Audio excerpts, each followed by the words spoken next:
Hello friends, তোমরা দেখতে পাচ্ছ এটা হচ্ছে একটা শপিং মল। এই মলে আমরা চলে গেছিলাম। থাইল্যান্ডের এটা একটি মল, 7-11 যার নাম। খুব কার্যকরী, কারণ এই 7-11 থেকেই আমাদের সব কিছু কেনাকাটি করা হয়েছিল। কারণ বাইরে যে জলের দাম ছিল 30 ভাট, সেটা এখানে আমরা 7 ভাটে পেয়েছি। তার মানে বুঝতে পারছো কত কম হতে পারে সব কিছু। একটা চিপসের প্যাকেট বলো বা কেক বলো, আইসক্রিম বলো, সব কিছু এর ভেতর থেকে দেখতেই পাচ্ছ সব কিছু আছে। যার যেটা মনে হয় সেটা নিতে পারবে এবং দাম খুব সাশ্রয় হবে। বুঝতে পেরেছো? তাই থাইল্যান্ডে গেলে অবশ্যই 7-11 ব্যবহার করতে তোমরা ভুলবে না।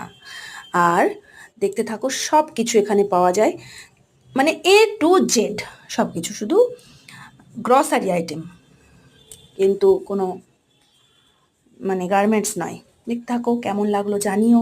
আর যদি কেউ যাও ঝটপট গিয়ে এখানে কেনাকাটি করে নিও।